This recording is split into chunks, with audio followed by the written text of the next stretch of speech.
Hi, good evening. Good evening, everybody. Welcome to the PMI UAE webinar series over here today.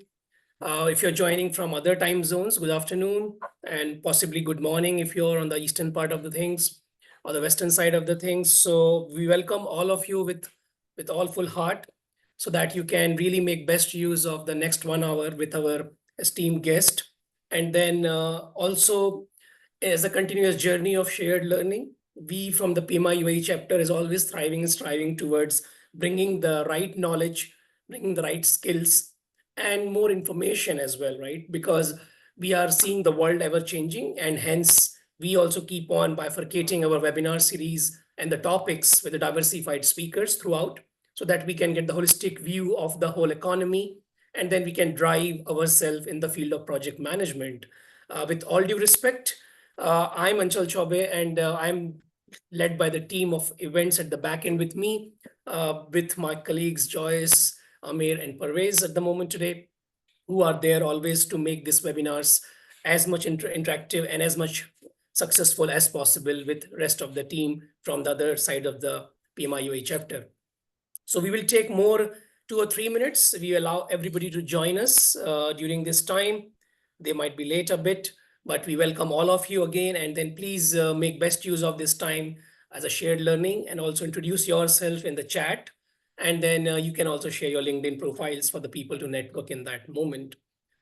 Meanwhile, just a small reminder that you don't need to put your PMI IDs and all that in the chats because it's of not going to help us in any way. The whole point was that to use that PMI ID to use that email address what you registered in PMI to register for these webinars so that you can avail those PDUs automatically there.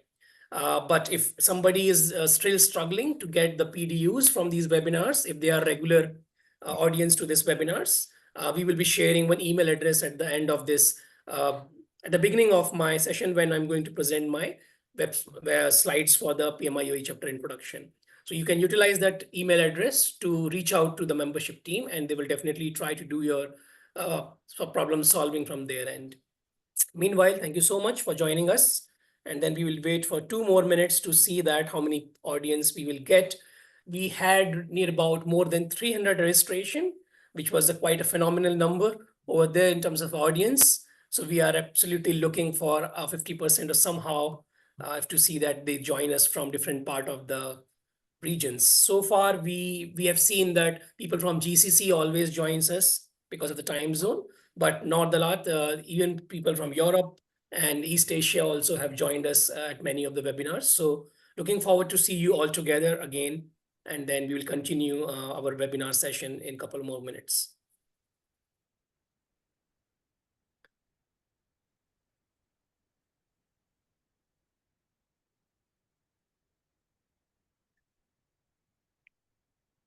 Meanwhile, let me introduce a few ground rules over here. So the webinar agenda goes like that.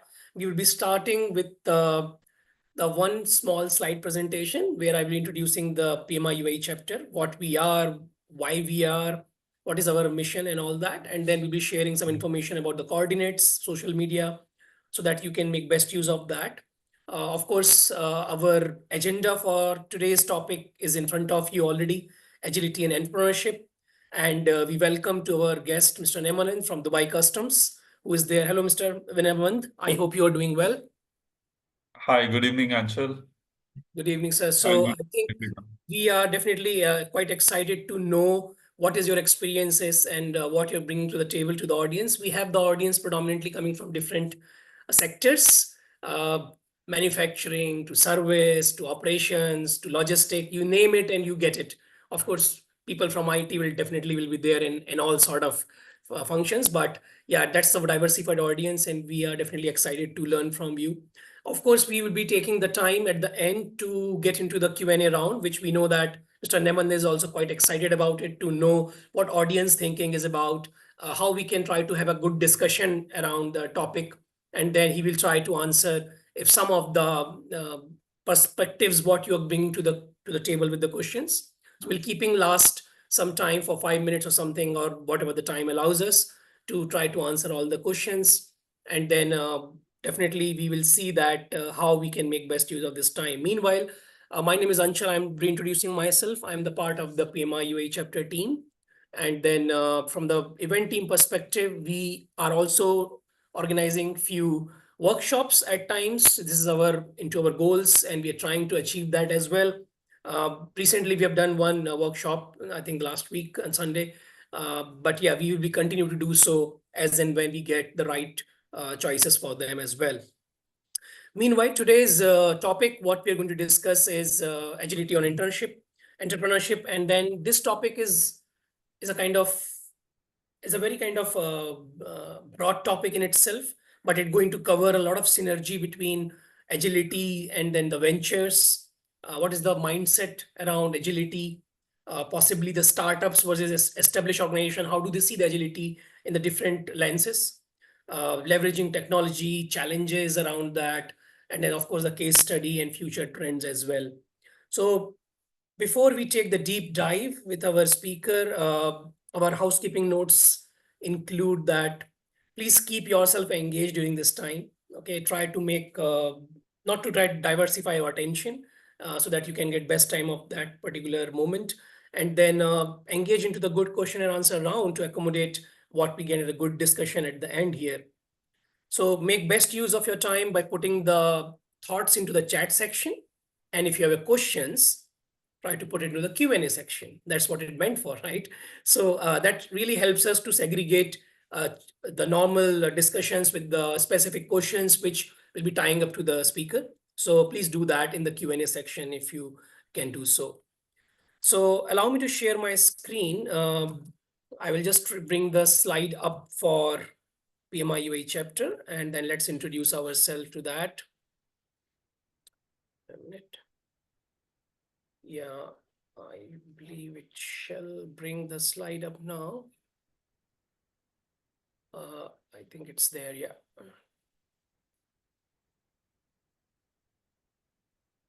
Okay. So the people who have joined it first time, I possibly this information is useful for them, but if the people already know about it, it's well and good. PMI is basically, of course, something which we quite well known about. 1969 has been founded by the group of project managers, and after 50 years also, PMI is now the source and a big resource for all the project management related fields.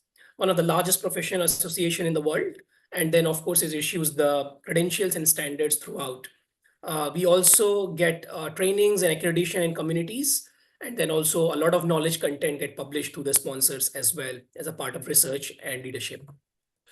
Specifically coming to the UAE chapter, PMI UAE chapter is definitely engaged with all the energy to establish this vision, what we have carrying with ourselves, to empower and influence individuals and to with innovative project economy principles to turn their ideas into reality.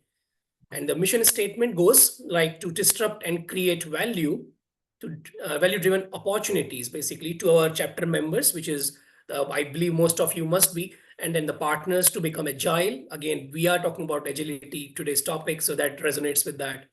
Innovate, and then be productive in the platform for the growth of project economy.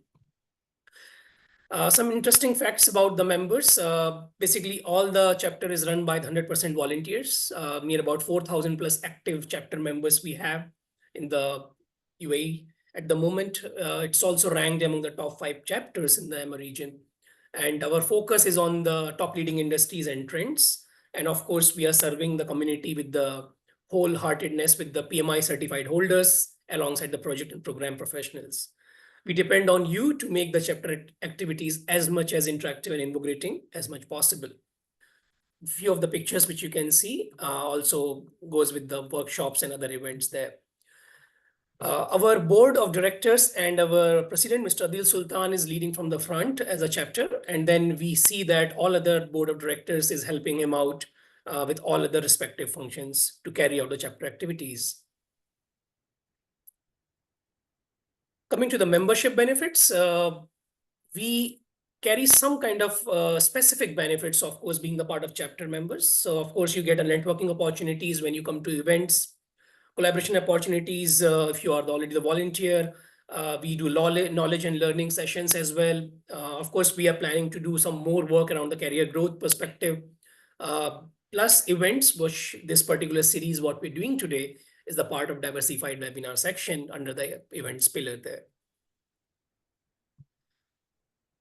We also introduced recently two important things for the chapter members, where we talk about introducing the members corner and the spotlight. So we give this opportunity to the members to share their ideas, to share their particular learnings as a part of the articles.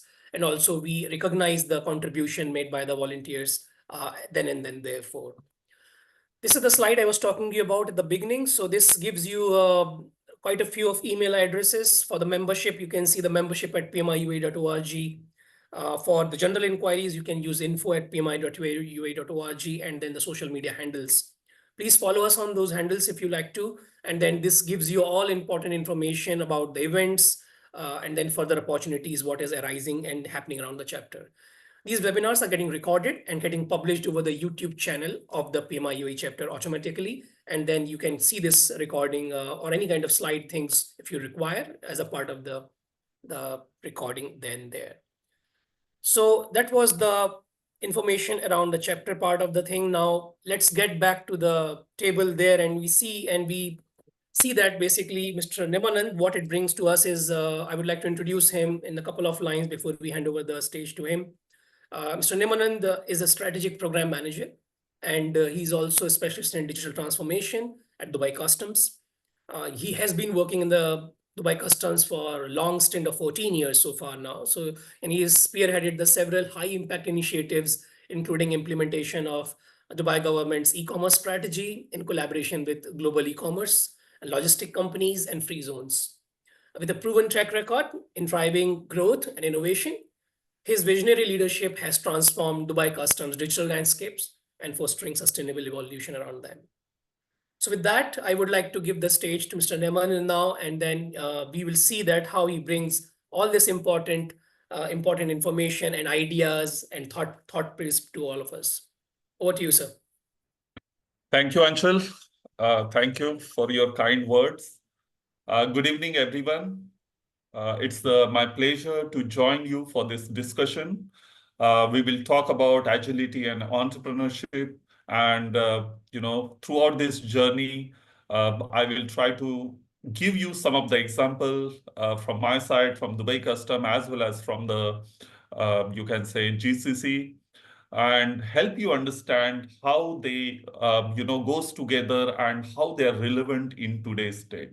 So in nutshell, I can say this session is designed to explore how both agility and entrepreneurship can provide the tools and mindset that is necessary to navigate the complexity and seize today's opportunity in today's business landscape. So my name is Nemanand. So I have over 20 plus years of experience in strategic program and portfolio management. I have been privileged of leading numerous large-scale initiatives for Dubai Customs, for digital transformation, especially focusing on integrating advanced technologies like blockchain, AI, RPA, of course, implementation of CRM, and so on. So let's start with the session, and let's start with what is agility? What comes to your mind? So agility is the ability to adapt quickly to changes, whether they came from the market dynamics, customer needs, or unforeseen global events like what we had just gone through a COVID. So we have, especially during COVID, we had seen how companies in UAE, like Emirates Airlines, had to change their strategies quickly to continue serving the market and customers. And this is nothing but agility. So if Emirates Airlines was not agile enough, it could have been very difficult for them to operate during the COVID and serve their customers. So businesses that were agile were able to emerge stronger and even take advantage and seize these opportunities. In today's fast-paced world, businesses that can adapt quickly respond swiftly, these are the one who will thrive. As per McKinsey's study, it says 80% of executives agrees that agility is essential to the survival of a business. If your business is not agile, you have very less chances of success. Maybe another business, small business next to your door can, take over you in a couple of months, a couple of years. So it's that serious. Now, what comes to your mind when we say entrepreneurship? Of course, I'm referring to entrepreneurship maybe for SMEs company, entrepreneur who is starting, who is a startup company, as well as the company who is well established, a big companies, a big corporation. So entrepreneurship is about recognizing opportunities, taking calculated risks, and ultimately turning innovative ideas into sustainable business model. So find the opportunities, take the risks, and grow in a way that you can sustain that growth. Of course, entrepreneurship in a GCC has been evolving rapidly, driven by a combination of government initiatives, government support, government they themselves promote innovation, and of course the private sector innovation. If you think about some of the government initiatives like a Smart Dubai, different strategies may be a Smart Dubai strategy, blockchain strategy, AI strategy, cloud strategy, that shows how Dubai government, Dubai is creating environment for entrepreneurs to thrive in this, you can say, today's business world. So we have seen remarkable entrepreneurs, for example, Imar Properties founder Mohammed Al-Abbar, who transformed Dubai's skyline with iconic projects like Dubai's Burj Khalifa. And of course, when we look at Dubai, Burj Khalifa is, very well known from outsiders' point of view. For them, Dubai is Burj Khalifa. Burj Khalifa is Dubai. Now, this is, of course, these are big corporations, but even companies like Emar and the founders like Mr. Mohammed Al-Abbar, they adopted technology as a driver and launched some of the initiatives like a Noon.com. So Noon.com was another, you can say, a startup who started small but become one of the big e-commerce entity within GCC region.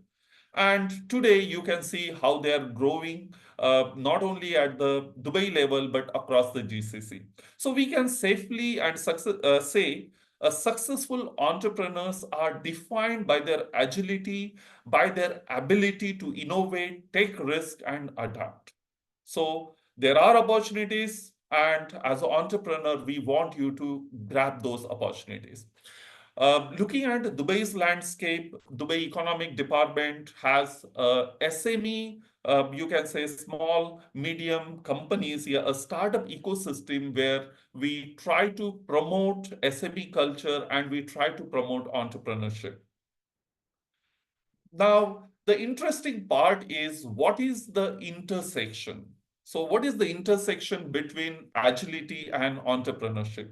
Now, this is where businesses can truly excel. So if you have a good entrepreneur, a ecosystem which can promote entrepreneurship, and these entrepreneurs are agile in their, you can say, in their operations, in their thought process. So bringing agility and entrepreneurship is the where, bringing them together is something that can really excel, really kickstart your journeys. So startup and even a large organization that adopt agile methodologies, they are better, they are well placed to quickly iterate and adapt whenever there is some necessity. Another example is Souk.com, which started as an e-commerce platform in Dubai. And they use agile practices, scaled rapidly, and eventually acquired by Amazon. Another example is India's payment ecosystem. This ecosystem is seeing a tremendous explosion, and today it is one of the fastest growing payment, you can say, ecosystem throughout the world. With the rise of Paytm, uh, where they scaled rapidly by using agile principle, agile methodologies, and they responded to government-driven digitalization. Yeah, you can say government policies. And today you can see payment ecosystem in India is really growing very fast, which is fastest in the world, and they have a largest consumer base. Um, Let me come to our story about Dubai Custom. So Dubai Custom, of course, it's a customs authority, but generally we have a different perspective when we hear a word custom. We think as if, there is someone who is checking your luggage when you enter the airport, yeah, when you are exiting airport. But custom is much more than that. Custom is about facilitating trade. So anything which comes within the country or go outside the country, that is gone through, you can say, radar, yeah, eyes of a custom. So Dubai Custom is responsible for growing Dubai's trade. And this is very challenging because it's a small population, limited geography, restricted natural resources. And despite of all these challenges, we are pioneering customs processes, setting global benchmark, and helping Dubai to grow. Now, how is this possible? This is because the way we have adopted agility into our processes. The agility basically comes from our leaders who foresee future trends, opportunities, and constantly, you can say, innovate, come out with the new policies, align those policies. And by working with our partners, may it be courier companies, logistic companies, importer, exporters, and building that partnership and working in an agile way, using a technology, building an infrastructure, we lead the way. So there are many challenges, but there are rewards. So as a Dubai Custom, as one of the agile organization, we tend to execute our projects, execute our initiative in a most agile possible ways. Now, what are the benefits of agility for organization? Of course, we all know, we already spoke about this. Agility is everything. If you are not agile, maybe you may not be able to sustain. So agility offers tangible benefit, especially for a larger organization that often struggle with the bureaucratic, you can say, processes. So by implementing agile practices, companies can accelerate, they can accelerate their time to market, ensure they stay competitive in the changing world. And when we look at a smaller companies with a less cash on hand, maybe you have to always look out for a, you can say, investor so that you can run your operations. Being agile means you can keep continuously improving, understand the consumer behavior, and again adapt, improve as per customer needs, and you can easily grow. So agile methodologies emphasize on iterative development, customer collaboration, and flexibility. So some of the key factors like increased flexibility. So being agile means you are flexible. You can faster, yeah, you can be fast to market your product. You can be fast to give a response to the market needs. Of course, similar concept, speed to market. You can have a accelerated product development, service deliveries, as well as you can stay competitive, you can get a competitive advantage in the market.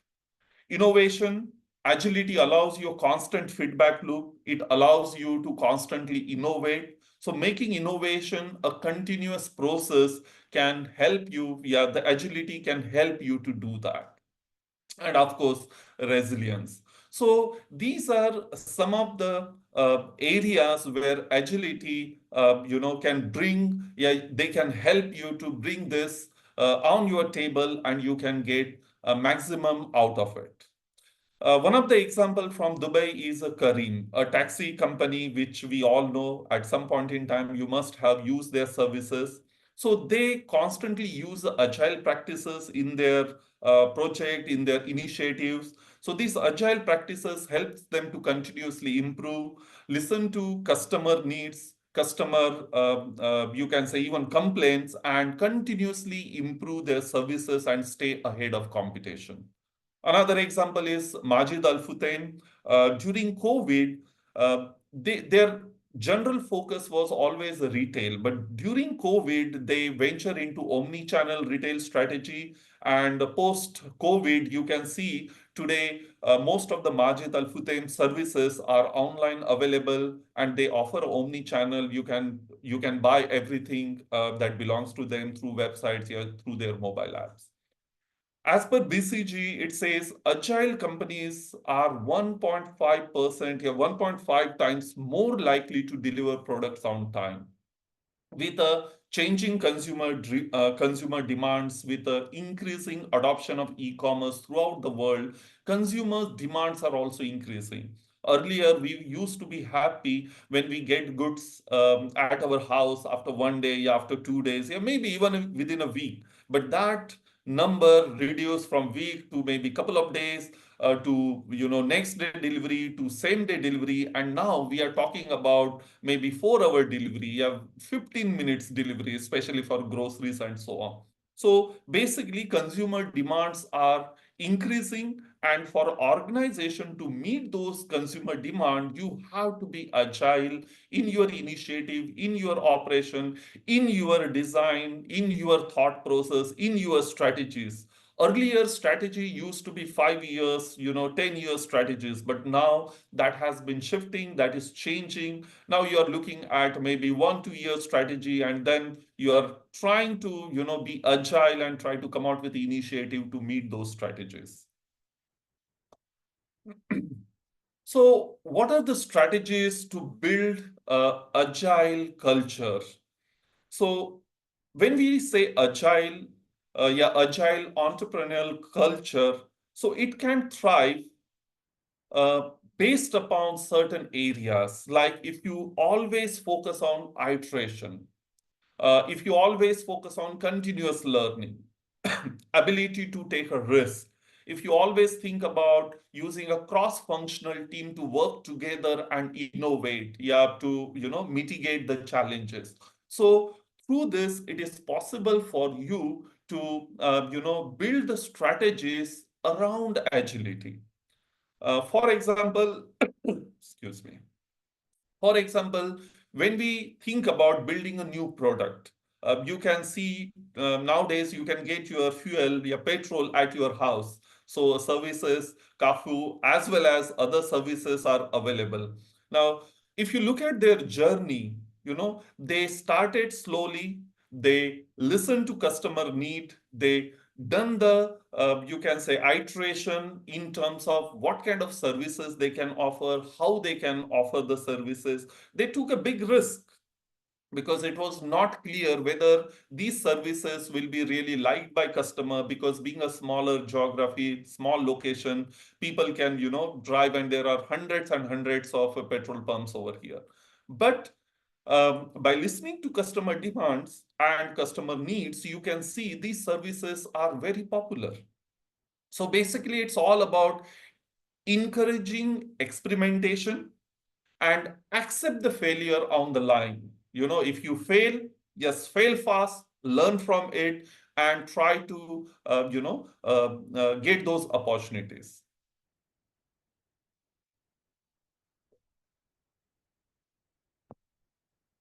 So iteration and risk taking, continuous learning at organization level, promote the culture where employees are constantly learning and they are adopting. Agility is not, you cannot say I'm agile unless and until entire organization is agile. from top to bottom, from leadership to the people who operate, yeah, who are into operation. Cross-functional team, you have to encourage collaboration across the department and other organization, your partner organization. Again, if you have a partnership business, maybe SME companies are collaborating with other SME, other bigger company. If one is agile and other one is not agile, you are not going to get the benefit. So you need to have a cross-functional team within the organization and outside the organization with the partner companies and so on. So um, you need to build this agile culture within the organization, and your leadership need to think agile. Agile is also about a mindset. You can't say, we are agile in certain area, but rest we will do in a traditional way. No, you have to really nurture and cultivate the mindset of agile within the organization from top to bottom. We all know about the quality, and when we talk about quality, we always talk about Japanese cars. Yeah, Toyota is one of the, you can say, brand for quality, and Japanese products tend to be quality product. One of the reason is very simple. Quality is at the top when Japanese product, yeah, Japanese CEOs, CTOs, they talk about anything. So quality was a part of their culture within the organization. A same way, when you want to be agile, you have to put agility at the top of agenda of the organization, and from leadership, middle management, your manager, to down the line who are into operations, yeah, execution. Everyone need to be agile in their whatever the activities they are performing. Now, how do we implement this agility into new ventures, into, you can say, SME, yeah, even for that matter, into a bigger organization? So I will, again, there are so many things to talk about, but I will talk about two key elements, which I already touched on. First is changing organizations' mindset. So for startup and even for established businesses, integrating agile methodologies into their entrepreneurial projects, yeah, initiative is critical, and that is only possible through changing organizations' mindset. People need to think things are possible, things can be done in a shorter duration. They need to think, set a target, and complete those activities within that, you can say, target timelines. You don't want to keep, you don't want to keep working and missing the deadlines, because today, if you are not going to market, someone else will go to market, and whatever the idea that you are trying to perfect, that will not succeed because someone else has captured the market. Um, one example comes to my mindset. Samir Bhatia, who invented Hotmail, of course, and later sold to Microsoft. Now, the same guy, he created a chatting platform in India even before WhatsApp, and that was amazing platform. It was something similar to WhatsApp, and it was gaining momentum in India. It was really good. However, government and the mobile companies, they started seeing, a lot of people started, their revenue drop because people were not sending the SMS, yeah, messages, because through messages, those mobile companies, yeah, the telecom operator used to make money. And they went to government, the telecom wing of Indian government, and then they found out, well, there is some application, yes, some app which is helping people, user, to exchange the messages. And then government calls him and say, well, this is totally against our policies, laws, and so on. And they stop that whole initiative. Now, while he was fighting the battle, he went to court, and ultimately he won. But 5 6 months that he spent during that time, WhatsApp rise to the fame, and once WhatsApp captured the momentum and captured the market, there was no way, this initiative, yeah, this another chat application was able to catch up, and it died. So again, what I'm trying to say is, uh, organization need to use these agile methodologies, yeah, integrate these agile methodologies into the mindset while decision making, while executing, and make sure that everything is done in a time bound manner. And to do that successfully, of course, you have to use agile frameworks. So agile frameworks like Scrum, Kanban, of course, there are many of them, but these frameworks give you, structured approach. It gives you certain guidelines so that these tools, you can say, it helps you to manage your projects in more effective way by breaking down a project into smaller tasks, manageable chunks, and you can continuously keep iterating based upon the customer feedback, and you can keep updating or modifying your product and release it to end consumer. Again, as per PwC, it says 70% of digital transformation failed due to inadequate agility. And I will give you another example from Dubai Customs. During 2016 and 17, Dubai Custom hired KPMG, one of the top consultant, to do a digital transformation for Dubai Customs. And we spent almost 1 year doing this study, engagement at the large, executive level engagement, free zones, courier companies, logistic companies. We had a focus group meeting. We have customer journey sessions, and everything that is required to build a solid foundation of digital transformation. And we came out with the roadmap, and we were supposed to implement the roadmap, but we didn't do that. We didn't really implement that roadmap because of lack of fund, prioritization issues, and then later on COVID came. Now, again, we can say we failed in that. So we done some remarkable work. We had a study, we had a roadmap, we had initiative, we had everything that was required, but we were not agile enough, swift enough to take decisive actions. And maybe not all the 10, 20 initiatives those were identified, but maybe pick up some of the initiative and get them implemented, but we couldn't do that. Again, I'm happy to say that we learn from that mistake. And again, now we are initiating a similar digital transformation, focusing on CX and new services, service innovation, so that we can embark on the another set of a digital transformation journey, which is future foresighted. So we are looking at a 10 years down the line, how customs of the future, yeah, customs after 10 years should look like, how they should serve people. But that work we are starting today. And hopefully, we with the agile mindset that we had developed over the last couple of years, we should be able to keep implementing the initiative which will come out of this digital transformation study. Now, of course, we are not going to talk about agile frameworks over here. I'm sure most of you know Scrum, Kanban, but if you are not, if you are into organization who is not about agility, who doesn't look at this frameworks, then I will request you to study them. A lot of information is available openly. You can really study them and start implementing at your level, within your project, within your small initiative. And hopefully, by looking at your success, others within the organization, yeah, maybe the leadership will, ultimately start adopting to that.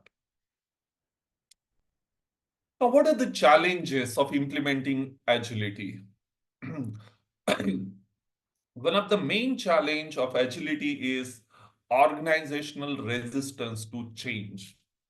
So across the board, a lot of time, agility, yeah, this agile, it's on paper. it's on PMO, some methodology, some book somewhere says, okay, we are agile. But the mindset is not change. Okay. So the reason is very simple. Lack of education. A lot of time people had not really felt the success of agility firsthand. They just attended some seminar, they heard something somewhere, but they had never really bought into the idea of agility, idea of agile organization. Now, you also, if you think today, what customs has to do with agility, you will think custom is not selling something, custom is not reaching out to customers. So why customs need to be agile? You know, so throughout the world, a lot of government organization, agility is something you will not see that much. But in UAE, especially within Dubai, agility is everywhere within government organization. Now, why is that? Because with agility, we can come out, we can swiftly respond to changing business demands. Okay. But even though even though governments are receptive to agility, but still a lot of organizations are not. So main reason is people who are part of that organization are starting with the leadership. They don't see, not everyone, I don't mean to say everyone, but there are people, there are, excuse me, I think little throat infection.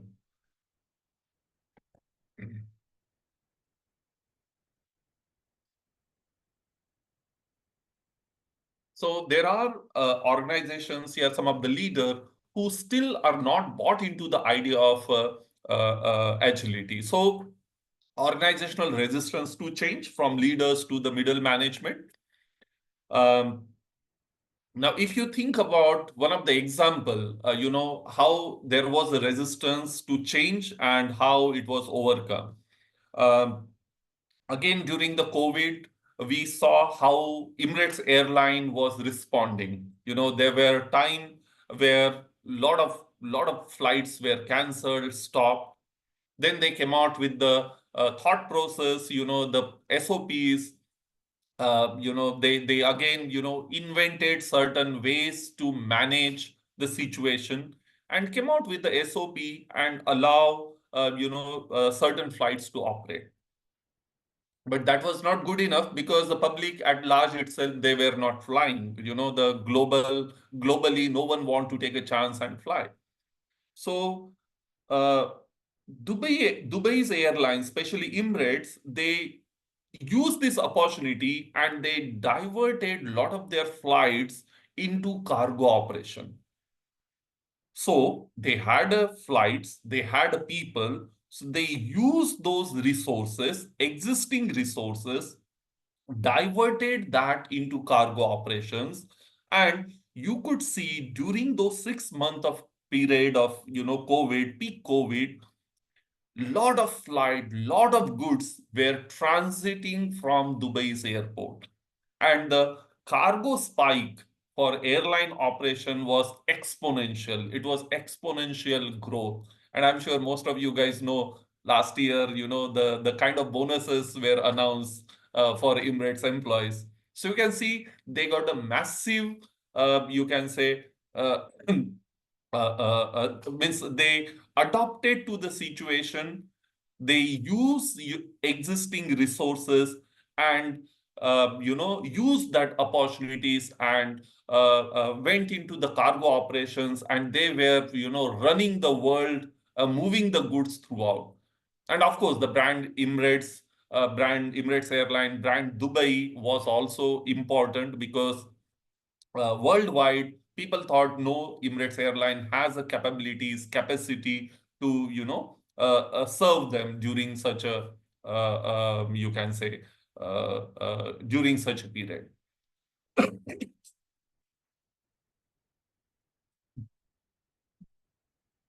Another issue of resistance is to do with the resource constraint. We always think that to build agility within the organization, you need to get a agile expert. which might be very costly, difficult to find, but that is not the reality. Means I personally prefer you should not go hopping for agile resources outside. Your focus should be on training your existing resources, developing that agile mindset, because your existing resources has all the business understanding and all the knowledge, which takes a lot more time than hiring a person with a agility background and training him, yeah, making him understand your business operations, your business processes. So even though means agile, you can say it demands investment in tools, it demands investment in talent.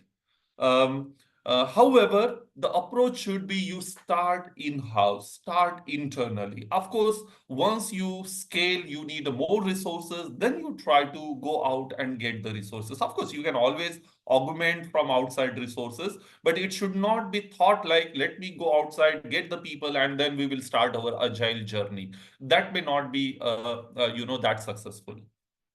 Uh, and of course, again, leadership buy-in is crucial, and that buy-in should be from heart. It should not be on the paper. It should not be saying that, okay, we just support agility, but there is no one to take a decision. Like we all know that when we do Scrum, if a business buy-in, yeah, if a business is not available there who can take a decisions within those Scrum meeting, there is no point of a Scrum. Yeah, no point of running that agile process. So decision making is very critical, and business involvement, leadership buy-in is very crucial for agile transformation. Again, if I go back to Dubai government, during COVID, you might have seen most of the Dubai government services, Dubai government department services were able to quickly adapt to remote working. When COVID hit, you could see government employees were working from home, and we ensured the business services continuity. So anything coming to Dubai, anything going out of the Dubai, there was a Dubai customs 24 by 7 working. Customs officers were working from home, approving the declaration and making sure that your food, yeah, whatever those items, you reach that. Same was the case with even, the GDFRA to release the visas, yeah, any other government services. So how that was possible? Because of the leadership. So leadership where you can say agile enough, swift enough to take the decision, and at the same time, the infrastructure of this government organization was well built. It was ready to have that quick shift to allow work from home. And that's how we survived that time without much of interruption, especially in the government services.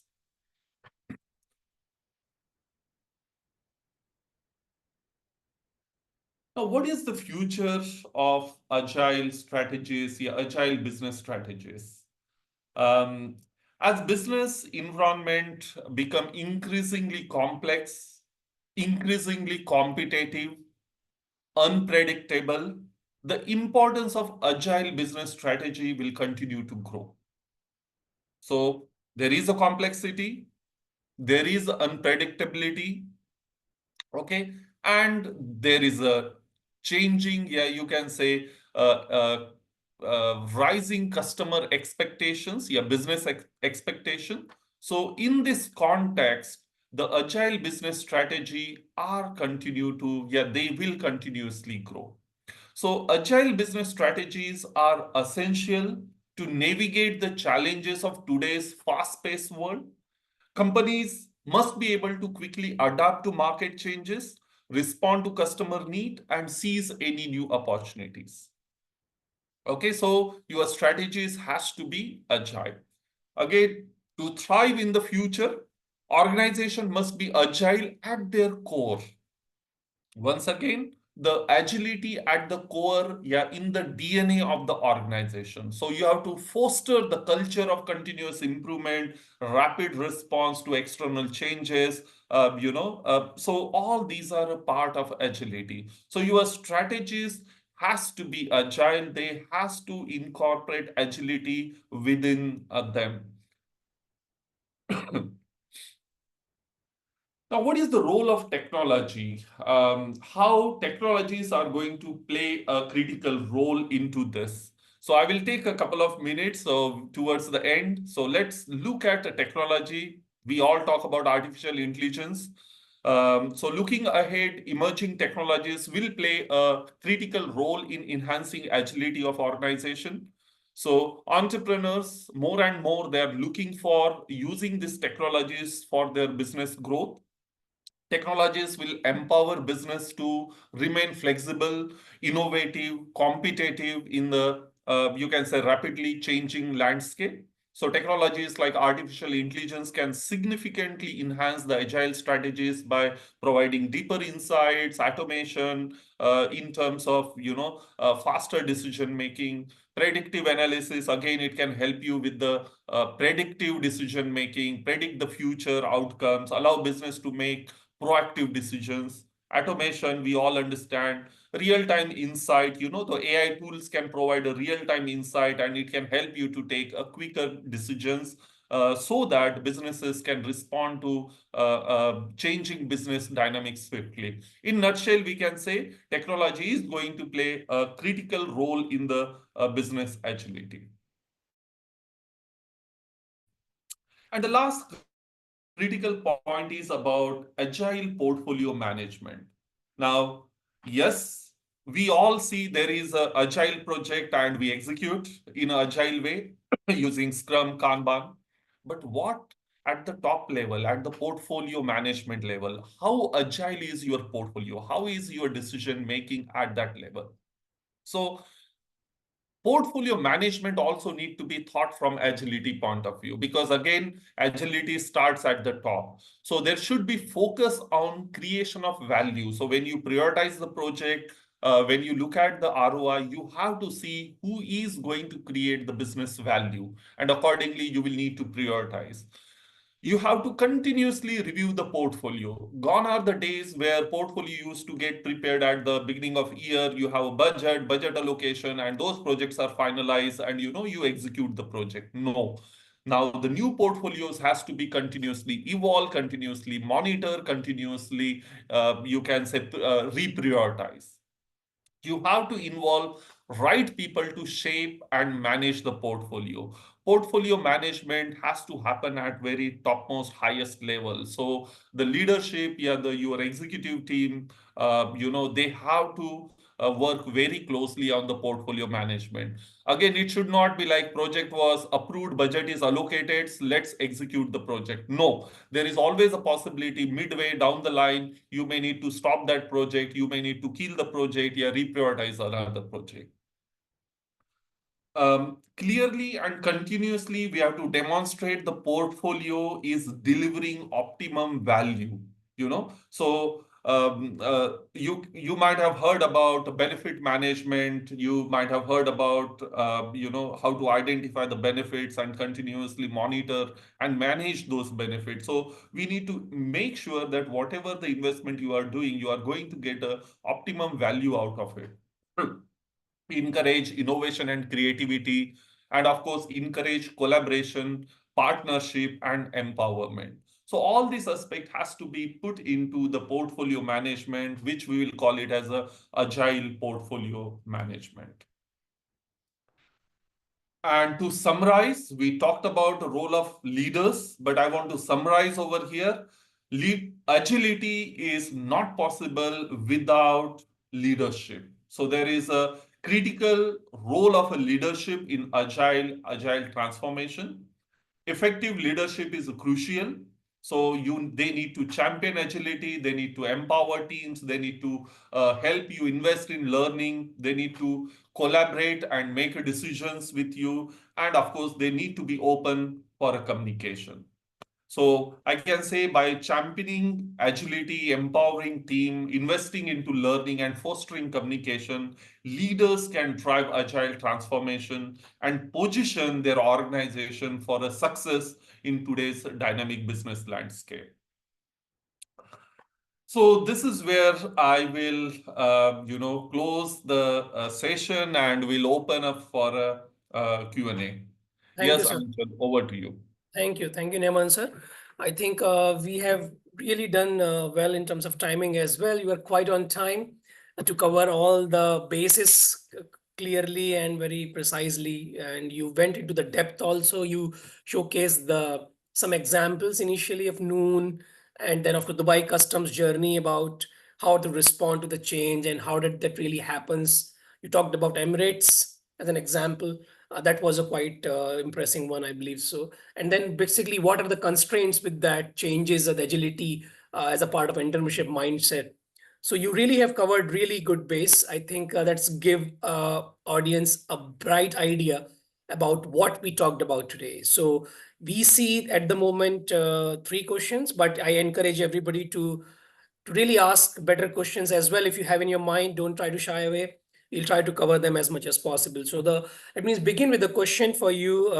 Is that the first one is that was around more importantly is about I would like to club this question with two in one.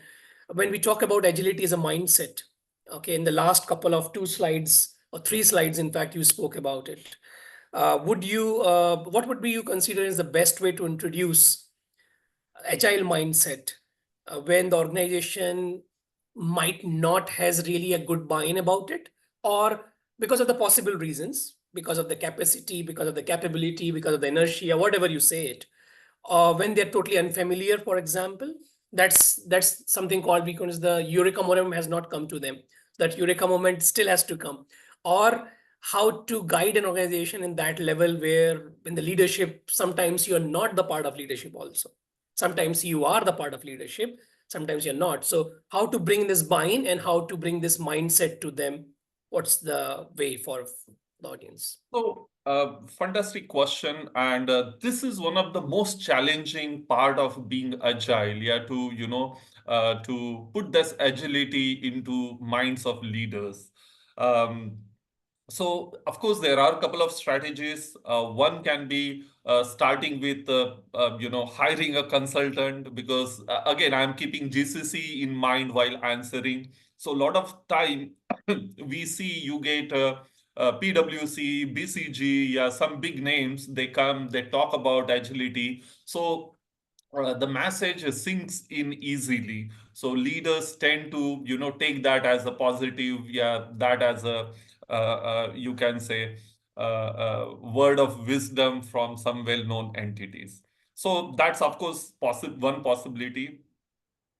I also say encourage open discussions and allow people to share the success stories. There has to be forums within the organization. Some time and efforts has to be given to that where people talk about agility, they talk about success story. If you have an internal portal, we should encourage people to share some success story, how organization were able to change, adapt to agile methodologies, and deliver projects faster. Third thing is when we look at a project, big projects that we execute. So again, we have to learn from ourselves. So within the organization, say for example, Dubai Custom, if we are doing a large scale project, it takes 1 year, 2 years. Now there are always a situation at the end of 1 year, 2 years, when you deliver something, the business users say, well, this is not what I want today. So the easiest way of agility, yeah, the traditional way of agility is break your requirement into smaller chunk and try to deliver, try to give a business value so that they start thinking, okay, if I have a smaller initiative giving me value, maybe being getting into the full agile mode, yeah, agile methodologies will help me to get maybe even a better outcome out of that. And finally, to build the agile mindset within the organization, a good training where trainer talks about a real life example. The training is not about, just how Scrum works. No, training has to be with a highly skilled trainer who try to change their you can say, thought process about agility, yeah, about agile, yeah, about the benefits of agile. So these are some of the strategies I can think of to cultivate that agile mindset within the organization. Yeah, I think that's very well said, sir. So I think you covered that basically the training is important thing. Sometimes internal talks and internal persuasion doesn't uh, give you that momentum. So you spoke about how the external support is needed at times, and we need to really calculate that out, of course. And then, of course, we have to see the practical application of how you learn from the failures, how you break that failure into a success story with value delivery, right? So these are three steps. Thank you so much for that lovely answer there. I think we have one question is around Mr. Suhail has asked that question. He's bringing the discussion towards a very interesting thing actually, but more important geopolitics to I have to bring into the flavor here. He explained that, for example, the Red Sea issues. Okay, how did the movement around the Red Sea issues has occurred, and how is really do the impediments to the movement about logistic areas and deliveries. So in the industries which are in the shipping or logistics supply chain, when such scenario occurs, and even though you are agile, for example, how we can really bring the major stakeholders, bring agility to this kind of scenarios where you have the constraints which are out of your control, and then how you overcome with them with agile kind of approach. Any thoughts? Yeah. So agility is not only about executing initiative, yeah, projects in agile way. So, sorry. So agility is also about agility within the operations, agility within the decision making, agility within the procurement processes. Okay, so of course, this is a scenario of a risk. So, is your organization has alternative approaches to foresee this risk? So there has to be future foresight also. Future foresight is also part of agility. So we know that this is going to happen at some point in time, that some of the routes will get totally impacted. So are you putting all your eggs into one basket? Are you using the same route to get all your goods? Yeah, do you have alternative mechanism? Do you have alternative suppliers who can supply same goods? So all these aspects are also about agility of organization. So again, stop thinking agility is only for project execution. Start thinking agility into even operations. So when you think like this, then you will see, okay, I need to have some alternative, some risk mitigation mechanism. So in case route A is not working, do you have some other alternatives? Are those alternatives ready? Are those suppliers are there? So that you can say work has to be already done in advance. So when you face risk, you have some mitigation plan. Perfect. Thank you. Thank you so much. We have the question is around how do you think policies could impact implementing and adopting agile mindset? I'm not very quite sure what kind of policies, but I think the question is around that what kind of governance can help out in terms of implementing and adopting agile mindset, if that is something which is we can think of. Um, okay, so let me just phrase this question in my way, and there are two aspects of this. Yeah, maybe it can be two different questions. One, I will try to take it from a government policies point of view. So, for example, think about a cloud adoption. You know, so if a government come out with a clear policies about cloud adoption and the data, where data can you store some of the data on the cloud, whatever the policies related to that. Yeah.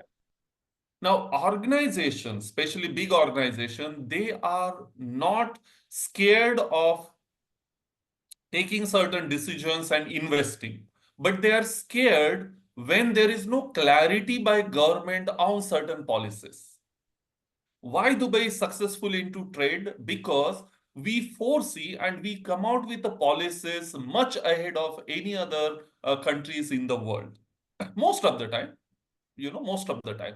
So I was telling you, we have a cloud policy from Dubai government, you have a e-commerce policy, yeah, strategy, you have a AI strategy. So you have a security related policy. So there is a roadmap, there is a clarity. Now, based upon this clarity, organizations, yeah, companies can invest because there is a certainty around it. So even though investment can be slightly higher, but there is a certainty. So risk is less. So this is one aspect. Now, Mhm. another aspect, if your question is talking about within the organization, what kind of policies can help you to be agile? Uh, I would say within the organization, it's all about leadership. If leaders think, they want to grow, they want to meet changing customer demands, and to deal with that, if leaders say, okay, let's have a certain policy. So policy can be as simple as every project should, the portfolio management should be done in an agile way. So we allow you to even break the contracts, given a situation. We give a flexibility at the middle management level, yeah, empower them with a certain decision making. So what that will do is that will allow people to take the decision in the favor of organization sometime, which means you might be losing money in a short term, but in a long term you might be still retaining customers, you're making customers happy, and which will really reflect into the revenue of organization. So these kind of policies within the organization can motivate people, yeah, give tools, yeah, teeth to people to take a decision which ultimately helps organization. Thank you. Uh, we see that we have two more questions, but I would definitely like to see if you can answer them briefly around. Okay. One is around the scaling principles of Agile, how the critical challenges around scaling Agile in larger enterprises, and then basically how we can address them out without losing the core principle.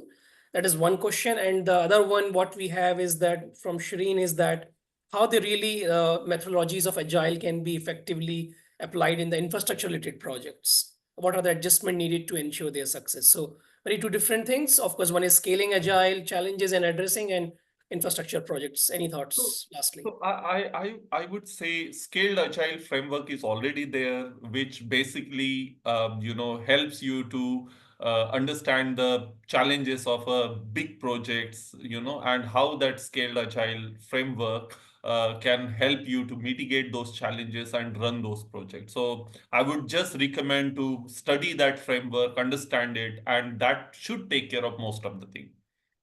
Um, about infrastructure project, again, agility is very critical and important for an infrastructure project, because infrastructure means, I will just try here, infrastructure project means IT infrastructure project. Yeah, if it is, I think, construction project, I'm not Yeah, sure. yeah, But again, if I say IT infrastructure project, there is a lot of investment here also. So it's always good to start if you are moving to cloud as an infrastructure option. So you should be thinking about security. You should be thinking about what cloud is going to serve. It all depends upon, as is analysis of your existing infrastructure and how you are going to move it. Again, that should not be just moving as it is. You have to adapt. You have to optimize your solution so that you can utilize the benefits of a cloud. If I just change these questions towards the construction line, so how infrastructure project, yeah, a construction project can be agile, yeah, what agility has to do with it? Uh, I would say first aspect of infrastructure project and agility is into the prioritization, yeah, agile portfolio management. Don't think that if a project was approved and everything was done, so it should be 100% done. Maybe by the time if a tender was released and the funds was allocated, 2 years are already passed, and you should once again recheck whether that implementing that project really makes sense on those dates, yeah, at that time or not. So one aspect in that. Another is a lot to do with the design, lot to do with the sustainability of the infrastructure.